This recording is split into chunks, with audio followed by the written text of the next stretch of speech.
कहते हैं जब बुराई अपनी पूरी ताकत के साथ सामने आती है तो इंसान अकेला कुछ नहीं कर पाता लेकिन एक चीज है जो हर अंधकार को चीर देती है, सच्ची भक्ति। भक्ति सिर्फ पूजा पाठ नहीं है बल्कि भीतर की वो आग है जो किसी भी बुरी ताकत को राख में बदल सकती है। आज की इस कहानी में आप देखेंगे रमन और दीपक की दहला देने वाली रात, एक शापित हवेली, एक डरावना साया और दो दोस्तों की जिंदगी मौत की लड़ाई। क्या डर जीत जाएगा या भक्ति की ज्वाला हर बुरी ताकत को जला देगी? आइए सुनते हैं भक्ति की ज्वाला। रात का समय था। घने जंगल के बीच खड़ी एक पुरानी हवेली दूर से ही वीरान और डरावनी लग रही थी। दीपक हाल ही में उस हवेली को किराए पर लेकर रहने आया था। उसी रात उसने अपने बचपन के दोस्त रमन को बुलाया ताकि दोनों साथ बैठकर इंडिया पाकिस्तान का मैच देख सकें। रमन थोड़ा हिचकिचा रहा था लेकिन दोस्ती के कारण मना नहीं कर पाया। मैच देखते हुए अचानक टीवी की स्क्रीन झपकने लगी। कुछ सेकंड बाद स्क्रीन पर क्रिकेट नहीं बल्कि एक औरत का जलता हुआ चेहरा दिखाई दिया। उसकी आंखों से खून टपक रहा था। दीपक घबराकर पीछे हट गया और तुरंत ही स्क्रीन काली हो गई। उसी पल कमरे की खिड़की जोर से बंद हो गई और ठंडी हवा चलने लगी। ये जगह ठीक नहीं है।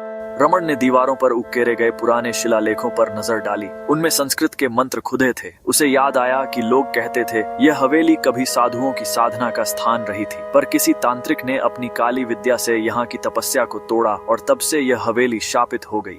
अरे ये सब बस कहानियां हैं। लेकिन तभी जमीन पर गीले खून जैसे निशान उभर आए जो अपने आप कमरे की ओर बढ़ने लगे। रात के ठीक 12 बजे दीपक अचानक अजीब व्यवहार करने लगा। उसकी आंखें पूरी तरह काली हो गईं और वह किसी अनजानी आवाज में बोलने लगा, ये हवेली हमारी है, जो भी यहाँ आया कभी बाहर नहीं जा सका। रमन डर से कांप उठा।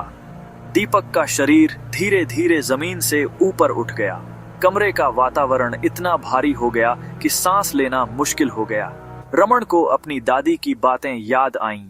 वह दौड़कर हवेली के कोने में बने छोटे से मंदिर में गया। वहां एक टूटा फूटा शिवलिंग रखा था। रमन ने कांपते हाथों से अगरबत्ती जलाई और पूरे मन से एयूएम नमः शिवाय का जाप करने लगा। पूरा हॉल मंत्रों की गूंज से भर गया। दीपक का शरीर जमीन पर गिर पड़ा, लेकिन उसी समय एक काला साया उसके ऊपर झपटा और उसका गला दबाने लगा। रमन ने मंदिर से जलता हुआ दिया उठाया और मंत्र जपते हुए साये की ओर बढ़ा। ये जगह हमारी है, कोई इसे नहीं छीन सकता।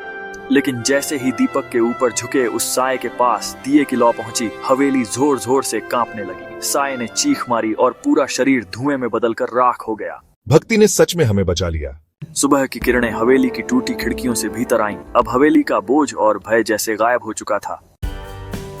याद रख दीपक, चाहे तंत्र हो, शाप हो या कोई डर, सच्ची भक्ति सबको जलाकर राख कर देती है। Thank you for watching. Subscribe Mr. Vibe Hub Spot.